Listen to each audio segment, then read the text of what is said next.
सो आज जस्ट आपको एक टेक्निक्स बताएंगे।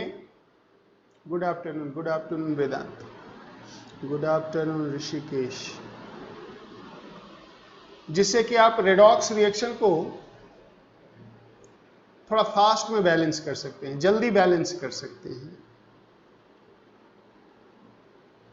बट उस टेक्निक को अप्लाई करना सीखना होगा। वो कोई टेक्निक ऐसा नहीं होगा कि जादू मंतर होगा, लेकिन जब सीख जाओगे तो रियली में जादू मंतर हो जाएगा। उसको सीखना जरूरी है कि कैसे वो टेक्निक हम अप्लाई करते हैं। जैसे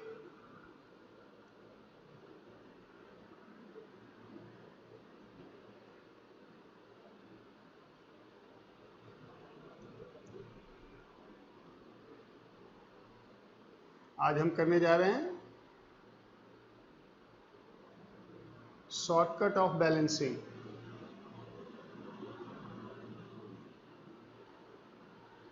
कैसे किसी रेडॉक्स रिएक्शन को हम फास्ट में बैलेंस कर दें। उसके लिए मैं एक रिएक्शन लिखता हूं कि सपोज करो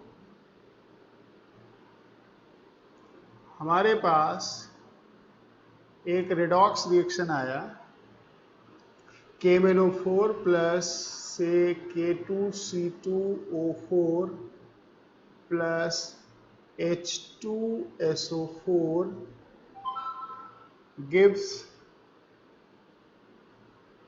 MnSO4 plus CO2 plus K2SO4 plus H2O।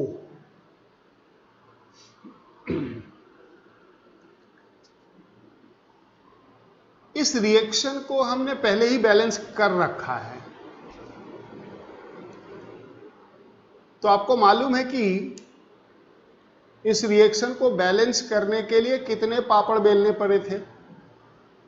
पहले इसको न्यूट्रल रिएक्शन में कन्वर्ट करो, आयनिक रिएक्शन में कन्वर्ट करो, फिर सेपरेट करो, फिर उतने स्टेप्स लगाओ। वो सब तो अपनी जगह पे है ही, लेकिन just now we are going to balance this redox reaction in less than 10 second. Technique सीखने में थोड़ा टाइम देंगे, सीख लेंगे तब 10 सेकेंड लगेगा। पहले टेक्निक सीखेंगे। देखो पिछले 4 लेक्चर से लगभग 4 या 5 लेक्चर से मैं आपको रेडॉक्स करा रहा हूं, और हर रेडॉक्स रिएक्शन में सेशन में ऑक्सीडेशन नंबर हमने भर भर के यूज किया है। तो इस स्टेज पे आके मैं ऐसा मानता हूं कि अब ऑक्सीडेशन नंबर मालूम करना आपके लिए बहुत आसान सी चीज है। ऑक्सीडेशन नंबर निकालना अब कोई बड़ी चीज आपके लिए नहीं है। तो सिर्फ आपको क्या करना है, रेडॉक्स रिएक्शन में ये पता कर लेना है कि किसमें ऑक्सीडेशन नंबर चेंज हो रहा है। और ये मुझे लगता है कि मेरे बच्चे को रिएक्शन देखते ही पता चल जाएगा। जैसे ये रिएक्शन है तो मेरा बच्चा देखते ही बता देगा कि मैंगनीज में चेंज हो रहा है और कार्बन में चेंज हो रहा है। बताओ सही है या नहीं?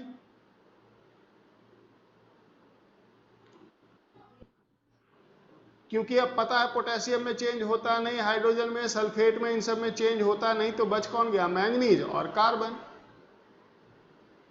तो आपको देख लेना है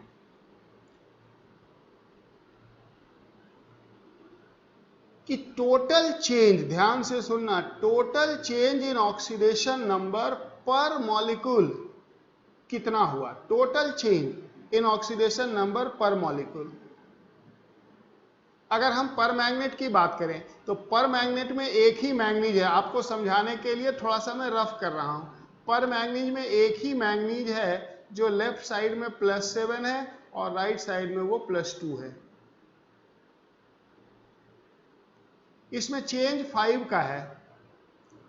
तो क्या हम कह सकते हैं 1 मॉलिक्यूल ऑफ पोटेशियम पर मैग्नेट, 1 मॉलिक्यूल ऑफ पोटेशियम पर मैग्नेट में चेंज इन ऑक्सीडेशन नंबर 5 का है, क्योंकि 1 मॉलिक्यूल ऑफ पोटेशियम पर मैग्नेट में एक ही मैंगनीज है। तो जो मैंगनीज में चेंज वही पोटेशियम पर मैग्नेट में चेंज। ये बात समझा कि नहीं आपने? तो यहां पे जस्ट आपको समझाने के लिए मैं लिख रहा हूं change in oxidation number. Delta का मतलब चेंज इन ऑक्सीडेशन नंबर। यहां पे चेंज है 5 का। लेकिन अगर हम पोटेशियम ऑक्सलेट की बात करेंगे तो उसके एक मॉलिक्यूल में 2 कार्बन है बच्चे, तो हमें एक मॉलिक्यूल के लिए चेंज देखना है। तो हम देखेंगे कि उसमें 2 कार्बन +3 से 2 कार्बन +4 में चला गया है। कार्बन का ऑक्सीडेशन नंबर यहाँ पे +3 है, इसमें किसी को डाउट है तो बोलो। इधर ऑक्सीजन पे -8 हो गया, पोटेशियम पे +2 हो गया, तो +6 हो जाएगा 2 कार्बन पे, 1 कार्बन पे +3 है ना। तो कार्बन का ऑक्सीडेशन नंबर +3 से +4 चेंज हो रहा है, लेकिन टोटल चेंज 2 का है। 6 से 8 जा रहा है, बताओ है या नहीं? So if I ask you that what is the net change in oxidation number for one molecule of potassium oxalate, तो आंसर क्या होगा? 2। पोटेशियम परमैंगनेट के एक मॉलिक्यूल में चेंज 5 का था, पोटेशियम ऑक्सलेट में चेंज 2 का था। बस यही इसका की पॉइंट है कि आपको एक मॉलिक्यूल के लिए चेंज इन ऑक्सीडेशन नंबर मालूम कर लेना है।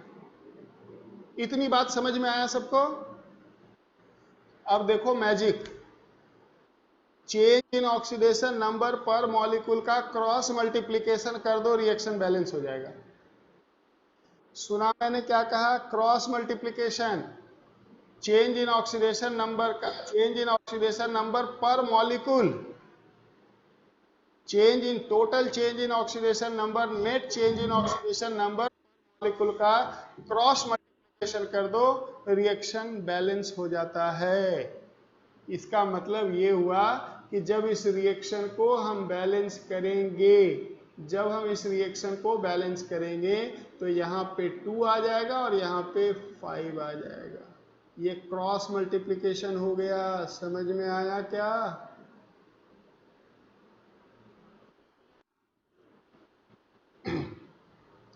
कहोगे कहाँ बैलेंस हुआ? अब देखो, इन दोनों का कोएफिशिएंट फिक्स हो गया। इन दोनों का कोएफिशिएंट अगर फिक्स हो गया तो बाकी को इसको देख के हम बैलेंस कर देंगे। हालांकि वो पूछा ही नहीं जाता, आपसे यही पूछा जाता है ऑक्सीडाइजिंग रिड्यूसिंग एजेंट में रिलेशन। तो ऑक्सीडाइजिंग रिड्यूसिंग एजेंट में तो रिलेशन आ गया ना। अरे बाबा 2:5 के मोलर रेशियो में रिएक्ट कर रहा है, और क्या चाहिए? अब आप पूरा बैलेंस करना चाहते हो तो देखो, इनको फिक्स कर दो। अब ये चेंज नहीं होगा, ये हिलेगा नहीं।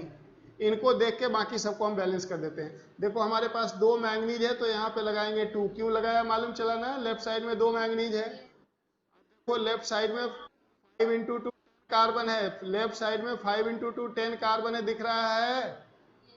तो यहाँ पे अपन लगा देंगे 10। अब पोटेशियम को बैलेंस करते हैं। देखो 2 पोटेशियम यहां से और 10 पोटेशियम यहां से, दिखा क्या? 2 यहां से, 10 यहां से, 12, 6। अब हाँ, अब 6 लगाया। अब राइट साइड में सारे सल्फेट को गिन लो, सबसे लास्ट में सल्फेट को, सारे सल्फेट गिनो। 2 यहां से और 6 यहां से, 8 सल्फेट है ना बच्चे? अब बस हो गया। यहां लगा दो 8 सल्फ्यूरिक एसिड और 8 H2 के लिए 8 H2O। रिएक्शन हो गया 100% बैलेंस।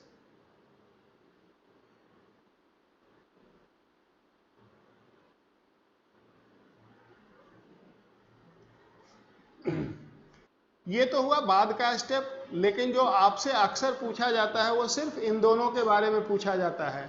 आपसे पूछा जाता है 1 मोल पोटेशियम परमैंगनेट कितने मोल ऑक्सलेट को ऑक्सीडाइज करेगा। तो वो तो पहले ही आ गया था, 2:5 का रिलेशन आ गया था। कहेंगे 2 मोल 5 मोल को, तो 1 मोल 2.5 मोल को ऑक्सीडाइज करेगा।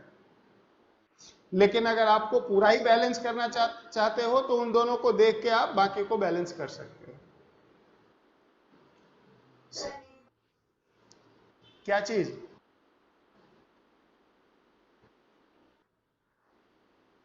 अच्छा, मतलब ये पूरा फिर से रिपीट करूं?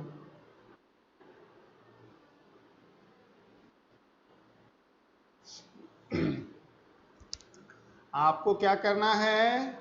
आपको, ये है ऑक्सीडाइजिंग एजेंट। क्यों? क्योंकि +7 से +2 जा रहा है, रिडक्शन खुद हो रहा है रिडक्शन, तो ये होगा ऑक्सीडाइजिंग एजेंट। और ये है रिड्यूसिंग एजेंट, क्योंकि ये खुद ऑक्सीडाइज हो रहा है। आपको 1 मॉलिक्यूल ऑफ ऑक्सीडाइजिंग एजेंट के लिए चेंज इन ऑक्सीडेशन नंबर पता करना था, 1 मॉलिक्यूल के लिए। तो 1 मॉलिक्यूल में 1 मैंगनीज था, 1 मैंगनीज लेफ्ट साइड में +7, राइट साइड में +2, चेंज कितने का? 5 का। वो 5 मैंने यहां लिख रखा है। 1 मॉलिक्यूल में 2 कार्बन है, 1 मॉलिक्यूल ऑफ ऑक्सिलेट में 2 कार्बन है, तो इसलिए हमने यहाँ पे 2 कार्बन लिखा है, इधर 2 कार्बन लिखा है। और यहाँ पे टोटल चेंज देखो 6 से 8 का होगा, 2 3 जा 6, 2 4 जा 8, तो 6 से 8 चेंज कितने का? 2 का। वो 2 मैंने यहाँ पे लिख दिया है। चेंज इन ऑक्सीडेशन नंबर पर मॉलिक्यूल से का क्रॉस मल्टीप्लिकेशन करना है। इस 2 को इधर लाके मल्टीप्लाई किया, इस 5 को इधर लाके मल्टीप्लाई किया, समझा क्या? बैलेंस हो गया।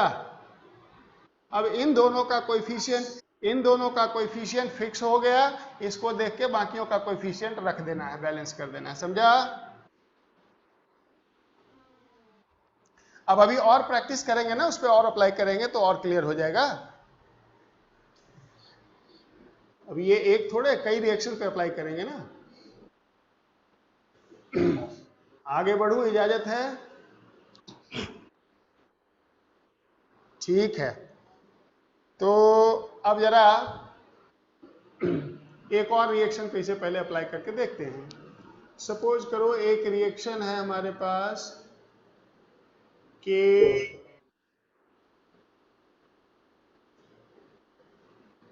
एक रिएक्शन है हमारे पास K2Cr2O7 plus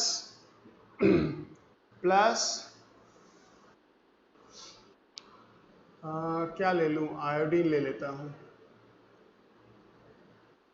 plus H2SO4 gives Cr2SO4 whole 3 plus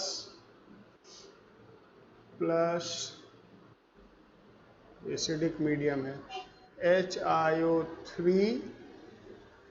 plus K2SO4 plus H2O। इस रिएक्शन को शॉर्टकट में हम बैलेंस करना चाहते हैं। हमारा ऑब्जेक्टिव सुन लो ध्यान से, हमारा ऑब्जेक्टिव सिर्फ ये पता करना है कि 1 मोल पोटेशियम डाइक्रोमेट कितने मोल आयोडीन को ऑक्सीडाइज करेगा। अब ये सब बातें बिल्कुल आम है, आपको दिखना चाहिए कि आयोडीन का ऑक्सीडेशन हो रहा है। फटाफट चेक करना जरा, हो रहा है कि नहीं? 0 से +5 क्रोमियम का रिडक्शन हो रहा है, आयोडीन का ऑक्सीडेशन हो रहा है। बिल्कुल, +2 नहीं, +3। क्रोमियम राइट साइड में क्रोमियम +3 है। चेक करो जरा। अब मुझे बताओ शॉर्टकट में कि कोएफिशिएंट क्या लगेगा लेफ्ट साइड में डाइक्रोमेट और आयोडीन पे? वही होता है, बाकी सब तो हल्के फल्के हैं, वैसे ही बैलेंस हो जाते हैं देख के।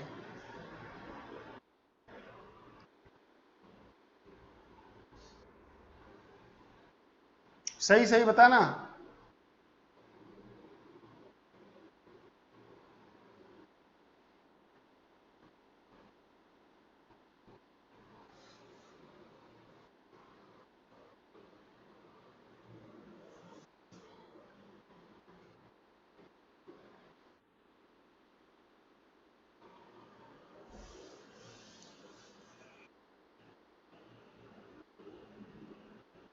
Hmm, 5 and 6.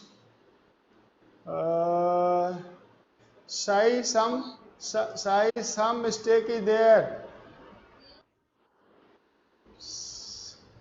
Try to find out where is the mistake. 0 and 6. थोड़ा सा गड़बड़ी है बच्चे, थोड़ा ठीक से चेक करो।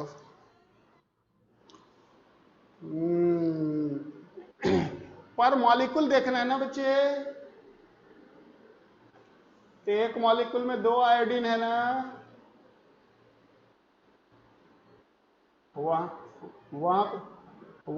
वहां पे गलती की आप लोगों ने।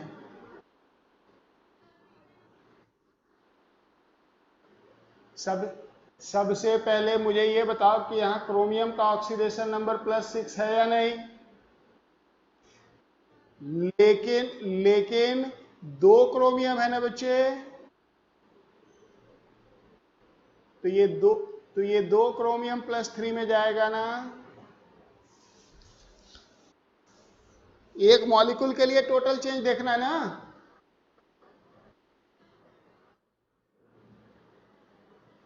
किसका? अरे एक क्रोमियम पे तो +6 आएगा ना, टोटल +12 होगा ना 2 क्रोमियम पे।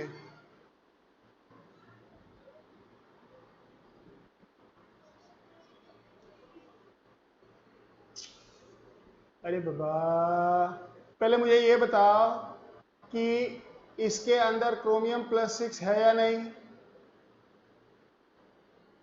है ना। तो दो क्रोमियम पे +12 हुआ कि नहीं, इधर दो क्रोमियम पे +6 हुआ कि नहीं, तो चेंज कितने का हुआ, तो चेंज इन ऑक्सीडेशन नंबर इधर 6 लिखेंगे ना। अब रुको, यहां पे आयोडीन I2 में 2 आयोडीन है, तो इधर 2 HiO3 लिखोगे ना, तो इधर 0 और इधर आ जाएगा 10 +5 × 2 10, तो चेंज कितने का, समझ में आया कि नहीं, पहले ये बताओ मुझे। एक मॉलिक्यूल को देखना, तो एक मॉलिक्यूल में 2 एटम था, तो 2 एटम पे टोटल चेंज देखोगे ना बच्चे, तो 2 एटम पे तो कुल चेंज 10 का आ जाएगा ना।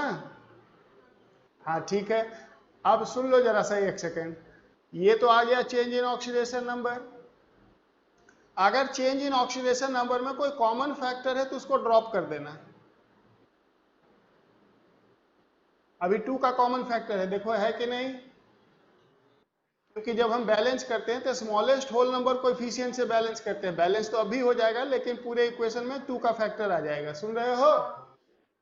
तो क्या करना है अपने को, यहाँ पे 3 यहाँ पे 5 करके, and this 5 will come here and this 5 will come here, समझा ना। तो अब देखो 5 × 2 10 क्रोमियम, तो यहां भी लग जाएगा 5, समझा। 3 × 2 6 आयोडीन एटम, तो यहां लग जाएगा 6, समझा ना। अब बाकी पोटेशियम को और बैलेंस कर दो, 5K2 है, तो यहां पे लग जाएगा 5K2SO4। अब सल्फेट गिन लो, सल्फेट देखो इधर हो गए 5 और इधर हो गए 15, दिख रहा है कि नहीं, तो 15 5 20, तो यहां लग जाएगा 20। 20 सल्फ्यूरिक एसिड में से 20 × 2 40 हाइड्रोजन, 40 हाइड्रोजन में 6 हाइड्रोजन ऑलरेडी यहां पे लेके बैठे हो, समझा ना। जब 40 में से 6 लेके बैठे हो तो बच गया 34, तो 34 मतलब यहां 17 आ जाएगा, समझा क्या।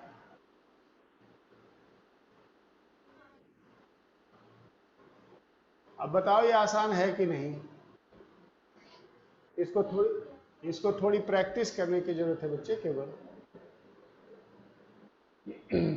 और ये एक क्वेश्चन इसी पे बेस्ड रहता है, हर साल रहता है, इस साल भी था कि बताओ 1 मोल पोटेशियम डाइक्रोमेट कितने मोल आयोडीन को ऑक्सीडाइज करेगा, तो ये है रिलेशन। उसके लिए तो अपने को ये सब करने की भी जरूरत नहीं है, उसके लिए तो बस यही 2 नंबर काफी है या नहीं। यहीं से रिलेशन आ जाएगा कि 5 करता है 3 को, तो 1 करेगा 3/5 को, यानी 0.6 मोल को ऑक्सीडाइज करेंगे।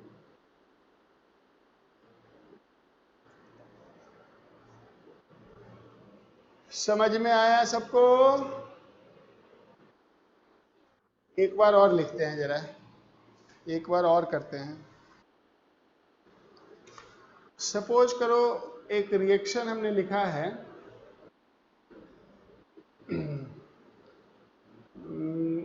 KMnO4 प्लस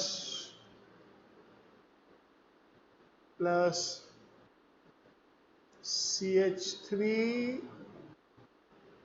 CH2OH प्लस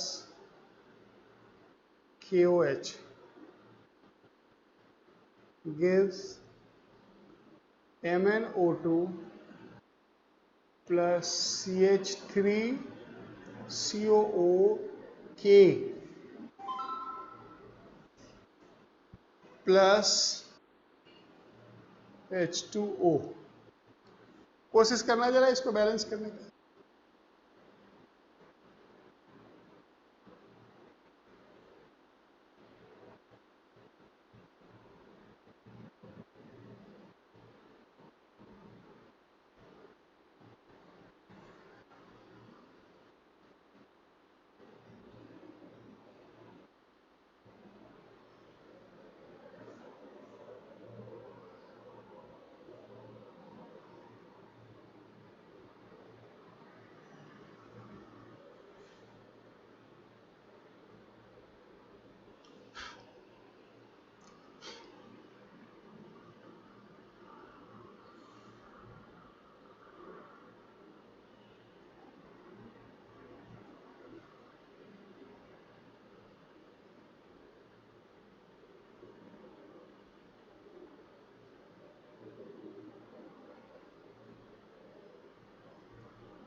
कुछ समझ में आ रहा है?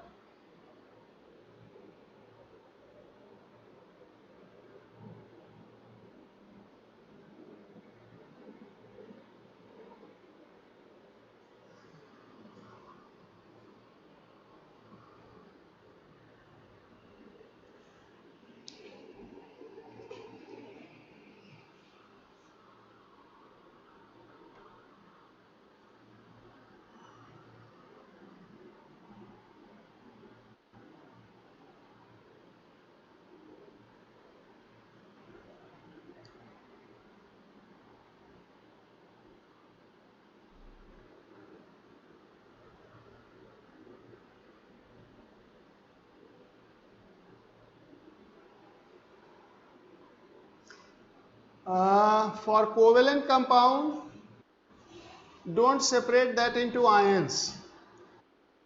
Leave it in the given form.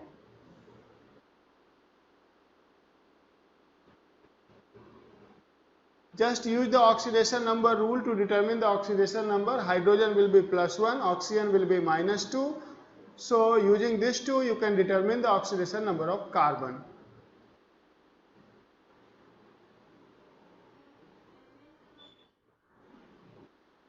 Good. Mn +7 से +4, तो चेंज आ गया 3 का। एक ही मैंगनीज है, इसलिए नेट चेंज भी 3 का ही हो जाएगा। इन दिस, अब देखो सुनो, कोई कंफ्यूजन हो ना बच्चे, तो शुरुआत में थोड़ा सा मेहनत कर लेते हैं, थोड़ा रफ वर्क कर लेते हैं। कहेंगे कि हाँ, कार्बन कितना, नहीं, इधर देखो, अब रुको, ध्यान से देखो। लेफ्ट साइड में compound is C2H6O, correct? So -2 + 6, -2 + 6 means -4 on 2 carbon. अब राइट साइड में चलते हैं। राइट साइड में देखो क्या है, C2H3O2 के। अब ध्यान से देखो, पोटेशियम +1 हो गया, ये हो गया -4 और ये हो गया +3, तो दोनों कार्बन पे आ गया 0, सो चेंज है 4 का। ध्यान से सुनो, मैं बार बार रिपीट कर रहा हूं इस बात को कि अगर कोई पूछे कि एक कार्बन पे कितना चेंज है तो 2 का, कार्बन -2 से 0 जा रहा है, बोलो जा रहा है कि नहीं? अरे दो कार्बन पे -4 है ना, लेकिन अपने को एक कार्बन पे नहीं, अपने को टोटल देखना है, टोटल चेंज। तो टोटल चेंज 2 कार्बन पे कंबाइन जब देखेंगे तो कहेंगे कि 2 कार्बन पहले -4 था टोटल, 2 कार्बन बाद में 0 हो गया टोटल, तो चेंज हो गया 4 का। समझा कि नहीं? और इसलिए इसलिए इसलिए यहां पे चेंज हो गया 4 का। इतने में किसी को कोई डाउट है तो बताओ जल्दी से। अब क्रॉस मल्टीप्लिकेशन कर दो, यहां आ जाएंगे 4, यहां आ जाएंगे 3, बस। अब इसके हिसाब से बाकियों को बैलेंस करना चाहते हो तो कर लो। तो यहां देखो 4 आ गया तो ये आ जाएगा 4MnO2, ये 3 है तो यहां भी 3 लग जाएंगे। अब पोटेशियम चेक करो, लेफ्ट साइड में है 4 पोटेशियम, इसको नहीं काउंट करते हैं, इसको बैलेंस करते हैं। 4 पोटेशियम, राइट साइड में है 3 पोटेशियम, एक कम है, ये इधर आएगा ही नहीं, ये इधर आएगा।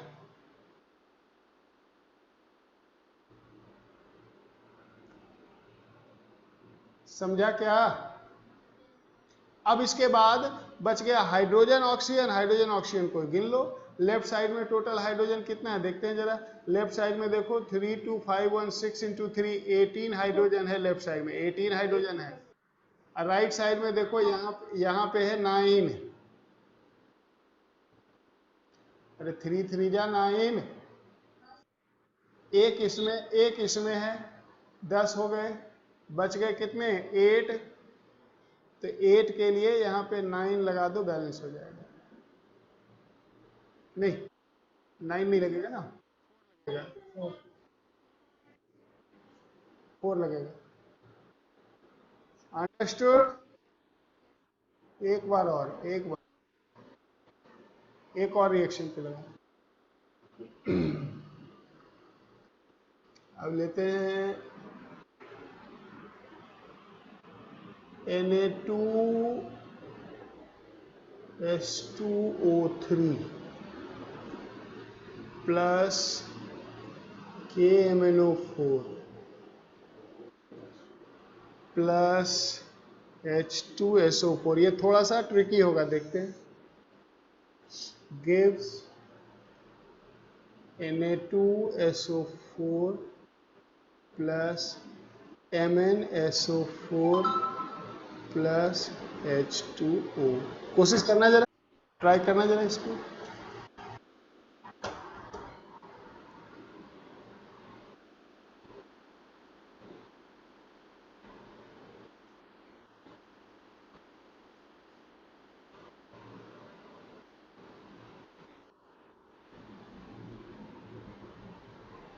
कितना आ रहा है? 8 और 5।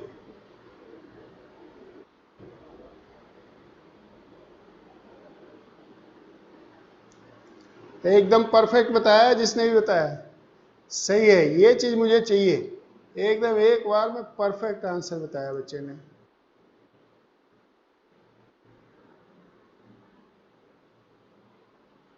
बाकी लोग चेक करो, देखो सर आपका आ रहा है कि नहीं बाकियों का।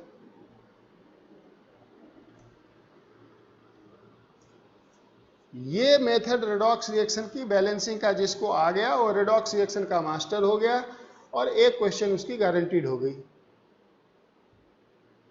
बस इसको थोड़ा प्रैक्टिस में रखना है ताकि भूल ना जाए।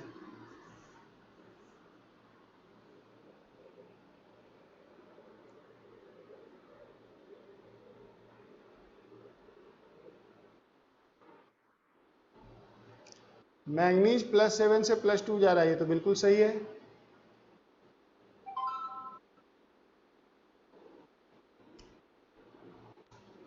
बिल्कुल सही है, बिल्कुल सही है, ये भी सही है। इसके आगे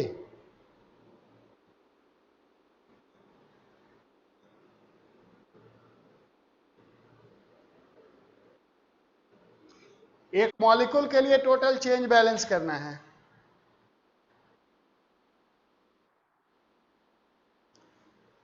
हमें एक मॉलिक्यूल के लिए टोटल चेंज को बैलेंस करना है।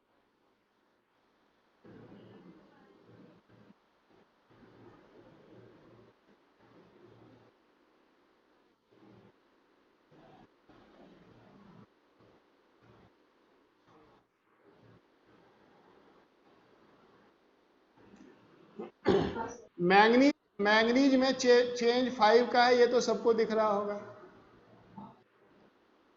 इसमें तो कोई डाउट है ही नहीं, तो कई बार कर लिया हमने।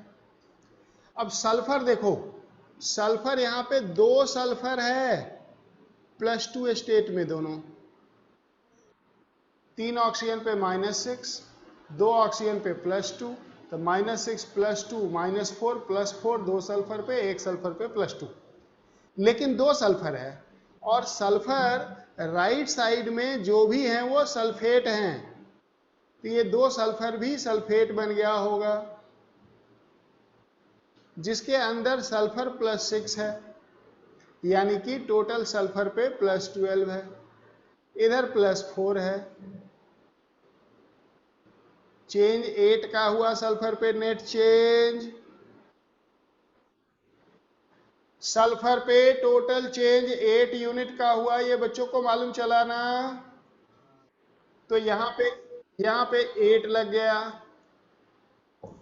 अब क्रॉस मल्टीप्लिकेशन कर दो, तो जब क्रॉस मल्टीप्लिकेशन करेंगे तो इधर आ जाएगा 5, इधर आ जाएगा 8।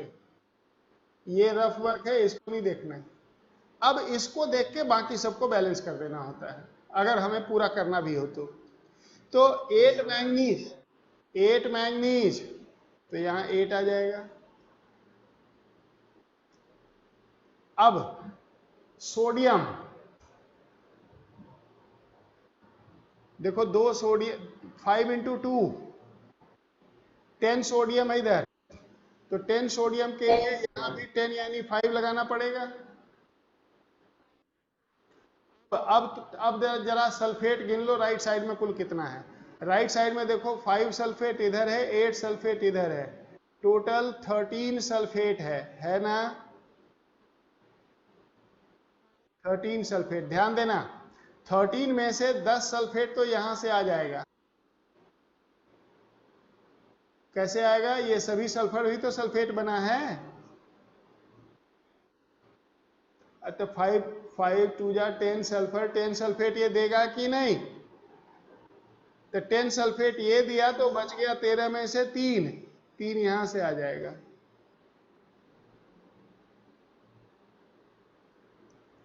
ये समझ में आया ये 3 क्यों लगा? क्योंकि राइट साइड में 5 + 8 13 सल्फेट, 13 में 10 सल्फेट तो यहां से बना, तो बाकी 3 कहां से आएगा? यहीं से आएगा ना। अब इसको देख के वाटर को बैलेंस कर दो, 3H2O लगा दो, यहां पे बैलेंस हो गया।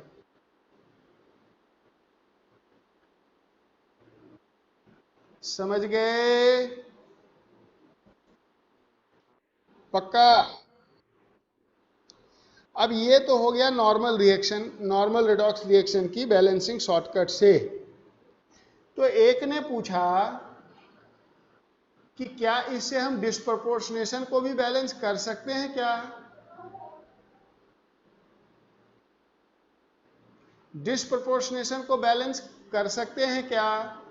क्योंकि डिस्प्रपोर्शनेशन में तो एक ही रिएजेंट होता है ना भाई।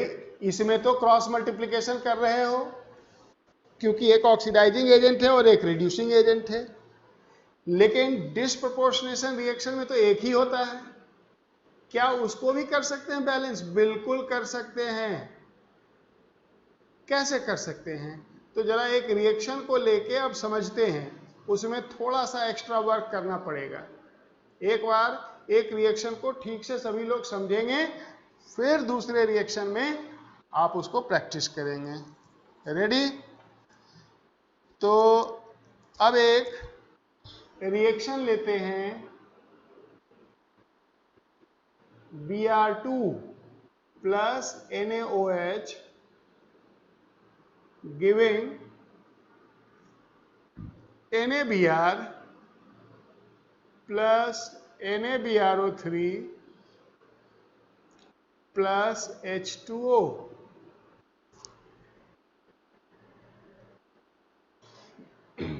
ठीक,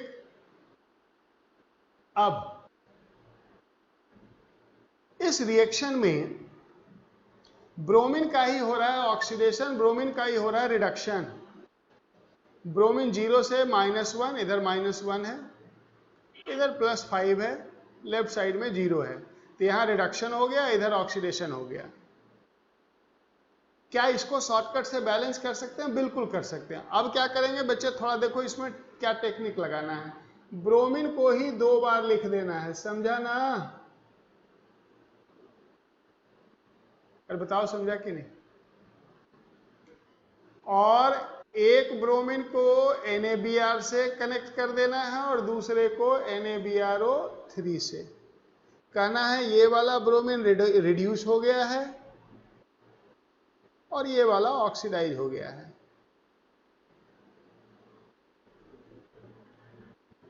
अब फिर वही काम करना है, यहां पे चेंज मालूम कर लेना है 1Br2 के लिए कितना। तो कहेंगे कि अच्छा जो रिड्यूस हुआ Br2 वो गया होगा 2 ब्रोमाइड में। बोलो गया कि नहीं? चेंज 2 का है, मालूम चला क्या? चेंज लिख रहा हूं मैं ऊपर में, 0 से -2। ये वाला Br2, दूसरा वाला Br2 का क्या हुआ? वो गया Br2 से 2 ब्रोमेट में।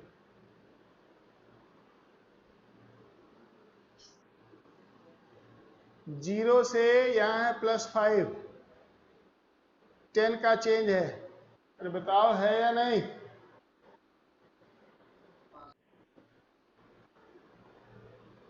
समझ भी रहा है या ऐसे ही हाँ ना कर रहा है? यहां 10 का चेंज है, ये समझ में आता है ना? तो यहां पे लिख देंगे 10 का चेंज। अब देखो इसमें कॉमन फैक्टर 2 का है बच्चे, तो उस 2 को उड़ा देंगे, 1 कर देंगे, इधर 5 कर देंगे और कहेंगे ये वाला 1 इधर आ जाएगा, समझा ना? 5 इधर आ जाएगा। ध्यान देना, इसका मतलब हो गया कि 1Br2 ऑक्सीडाइज हो जाएगा और 5Br2 रिड्यूस होगा, समझा? Br2 रिड्यूस होगा, जब 5Br2 रिड्यूस होगा तो बताओ ये 10 बनेगा कि नहीं? और जब 1Br2 ऑक्सीडाइज होगा तो ये 2 बनेगा कि नहीं? और उसके बाद ये बैलेंस हो गया, इन दोनों को ऐड करके लिख देना है। यानी हम लिखेंगे 6Br2 plus NaOH gives 10 NaBr plus 2 NaBrO3 plus H2O। अब सोडियम को बैलेंस कर दो, देखो 10 सोडियम इसमें लगा है और 2 इसमें लगा है, 12, तो यहाँ आ जाएंगे 12। और जब 12 NaOH करोगे तो 12 हाइड्रोजन के लिए यहाँ लग जाएगा 6।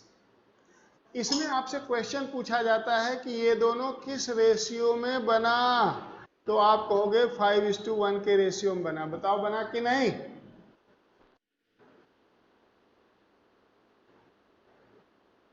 और ये जो बैलेंस रिएक्शन आया है इसमें भी अभी 2 का फैक्टर कॉमन है, तो जब 2 को ड्रॉप करोगे तो ये आ जाएगा 3Br2 plus 6 NaOH plus 6 NaOH giving 5 NaBr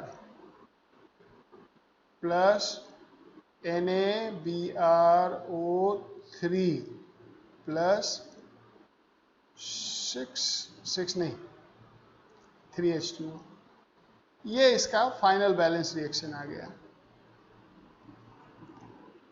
तो डिस्प्रपोर्शनेशन को भी बैलेंस कर सकते हैं। अब एक आप ट्राई करेंगे। सपोज करो हम चाहते हैं एक disproportionation reaction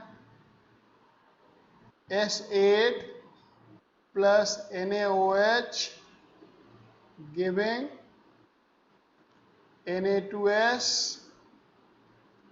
plus Na2SO3 plus H2O। इसको बैलेंस करना चाहते हैं।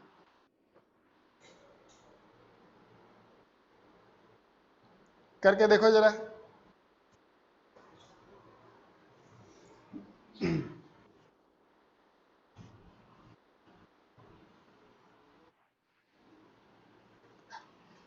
दो दो जगह है ना सल्फर। हाँ, एक तो जा रहा है 0 से -2, दूसरा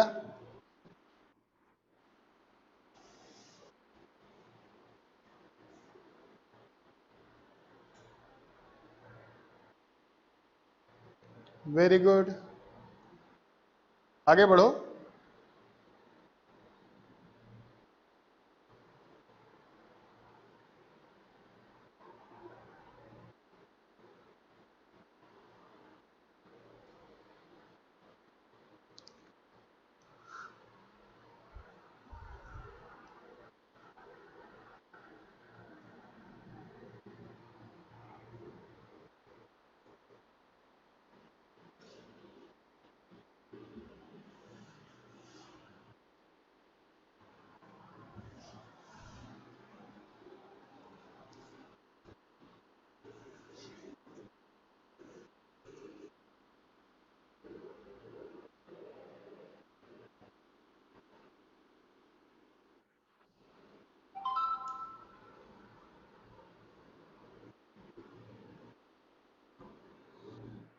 वन रेशियो टू।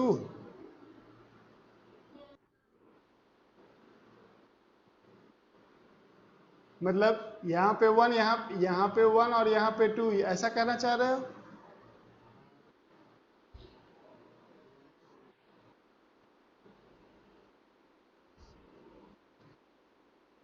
यहाँ पे 2, यहाँ पे 1, ऐसा?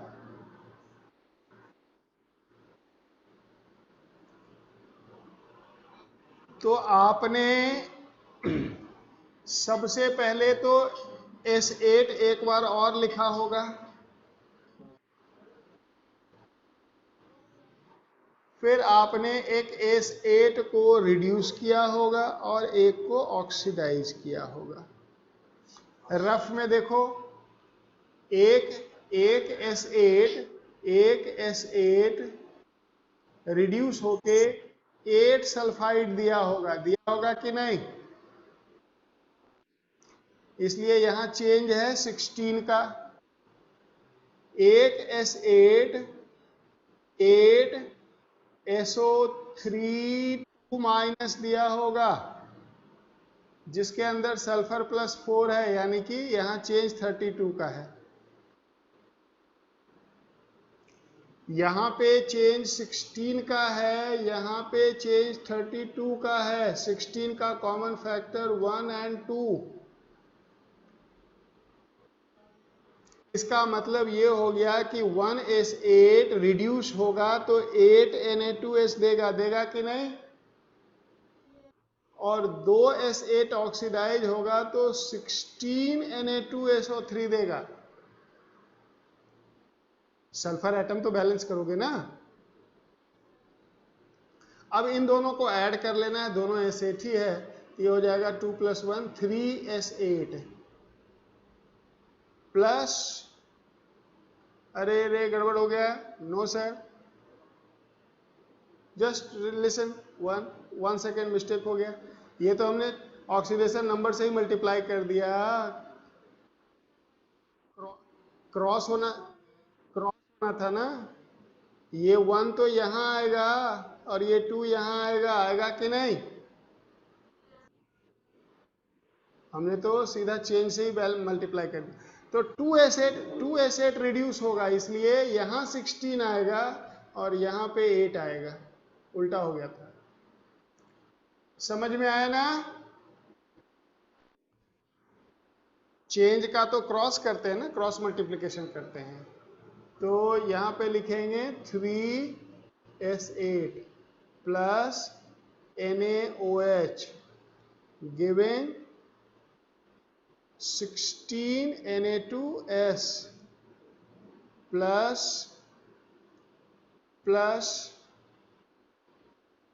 8 Na2SO3 प्लस H2O। अब सोडियम को बैलेंस करना हो तो 16 इंटू 2 32, 8 इंटू 2 16, 48, यहाँ पे आ जाएगा 48, और इसलिए यहाँ आ जाएगा 24। बैलेंस हो गया। ये आपसे पूछा जाएगा ये किस रेशियो में बना।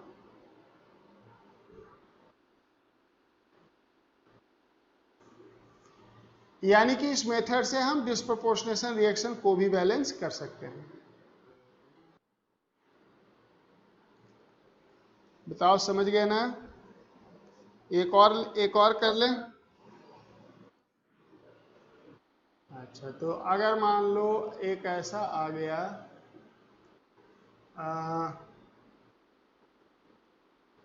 P4 plus NaOH gives PH3 plus Na3PO4 plus H2O। Try करना जरा।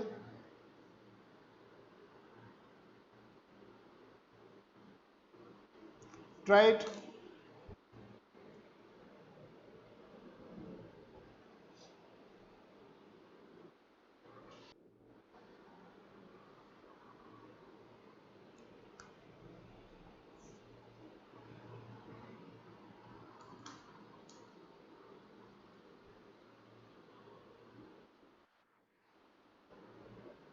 हाँ,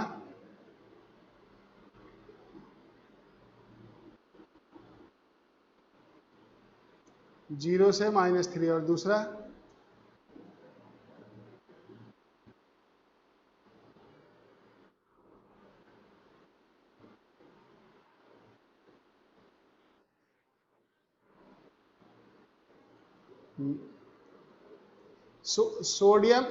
सोडियम फॉस्फेट में यहां पे क्या है ऑक्सीडेशन नंबर?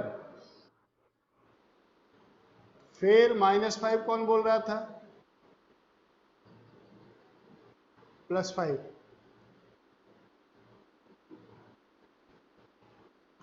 +5 यहां है 0, इधर है -3, तो क्या करेंगे? एक और P4 लिखेंगे और कहेंगे कि इधर हो गया रिडक्शन और इधर हो गया ऑक्सीडेशन।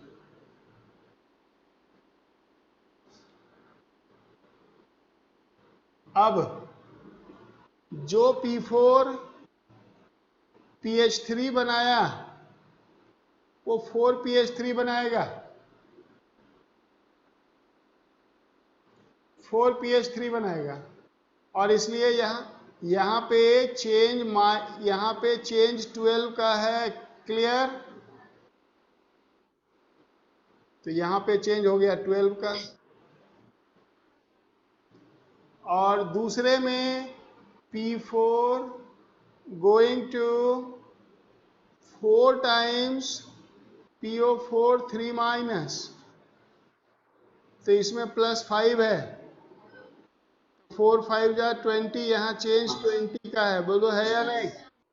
यहाँ चेंज हो गया 20 का। अब देखो दोनों में 4 का फैक्टर कॉमन है, 4 3 जा 12, 4 5 जा 20। अब 3P4, अच्छा पहले तो 3 यहाँ पे क्रॉस हो जाएगा, 5 यहाँ आ जाएगा, बताओ आएगा कि नहीं? और cross multiplication by change in oxidation number पर मॉलिक्यूल करोगे ना, तो जब यहाँ पे 3 और यहाँ पे 5 आ गया तो 5 4 जा 20 है, 5 4 जा 20 एटम रिड्यूस हो गया तो यहाँ 20 आएगा। 3 4 जा 12। अब इन दोनों को ऐड कर लो एक जगह, तो 8p4 plus NaOH giving 20 phosphine plus 12 sodium phosphate plus water. अब सोडियम वाटर को बैलेंस कर लो, तो यहाँ पे 12 इंटू 3 36 सोडियम, तो इधर लग जाएगा 36। और 36 हाइड्रोजन, रुक जाओ, हाइड्रोजन pH3 में भी है, इधर है 36 हाइड्रोजन, और इधर 20 इंटू 3 60 हाइड्रोजन है। सुन लो जरा, ज्यादा है, कितना ज्यादा है? 24। इधर इधर लगेगा 12 H2O, समझा क्या? ये इधर लगेगा ही नहीं। और समझ में आया बच्चों को? हाइड्रोजन के लिए तो ऑप्शन है ना, जिधर जरूरत होता है उधर लगाते हैं वाटर ना। तो वाटर इधर कहां से आया मालूम चला ना? हमने देखा कि इसके अंदर 36 हाइड्रोजन है, इधर 60 है, इधर ज्यादा है, तो इधर कम था, तो जिधर कम है उधर वाटर लग गया। समझ गया? चलो ठीक है। तो हाँ, रिकॉर्डिंग पिछले क्लास वाला भी रह गया था, दोनों भेज देता हूँ। ठीक है। हाँ,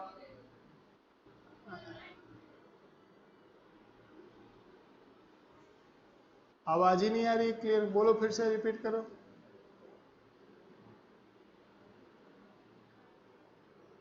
हाँ, राइट साइड में ये वाटर सिंबॉलिक होता है, ये नहीं आएगा, लेफ्ट में लग गया उसके जगह पे। हाँ, इसमें 4 का फैक्टर कॉमन भी है।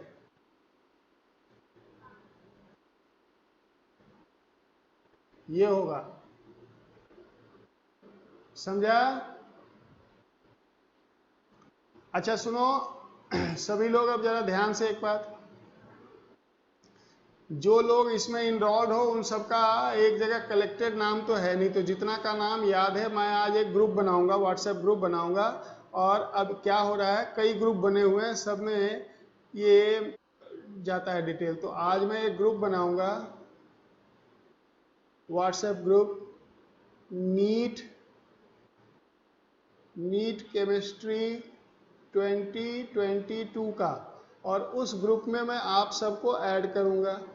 कल वाला मैसेज जो है वो मैं इस ग्रुप में डालूंगा, लेकिन पुराने ग्रुप में भी डालूंगा। जिसका जिसका छूट जाएगा, मेरे से अगर किसी का छूट जाएगा नए ग्रुप में नाम डालना, तो कल मुझसे वो ऐड करवा लेंगे अपना नाम बता के कि मेरा छूट गया है, और परसों से सिर्फ इसी ग्रुप में जाएगा और सिर्फ उन्हीं स्टूडेंट को जाएगा अब लिंक जो हमारे इनरोल्ड स्टूडेंट हैं, जिनकी एडमिशन हो रखी है। नहीं तो अभी क्या है, वो पुराने वाले ग्रुप में ढेर सारे कूड़े कबाड़े नाम भरे हुए हैं और सबको जाता है। हाँ तो इसलिए हाँ तो इसलिए आज मैं ये ग्रुप बना के और ये सारे नाम जितना मैं अपने मेमोरी से रिकॉल करूंगा डाल दूंगा। अगर किसी का छूट गया तो वो कल मुझे बोलेगा, मैं उसका नाम उसको डाल के और इस ग्रुप को कल फाइनल कर दूंगा। आगे की सारी इंफॉर्मेशन अब इसी ग्रुप पे जाएगी आपकी, और वो पुराने ग्रुप को मैं डिलीट कर दूंगा परसों। ठीक है ना बच्चे? ठीक है। हाँ, टेलीग्राम पे बनाता हूँ, क्योंकि व्हाट्सएप पे ना लिमिट होता है, टेलीग्राम पे ना बहुत सारा कंटेंट डाला जा सकता है, तो कुछ भी डाल सकते हैं टेलीग्राम पे, तो टेलीग्राम पे बनाऊंगा। ठीक, ओके, चलो कल मिलते हैं। Thank you.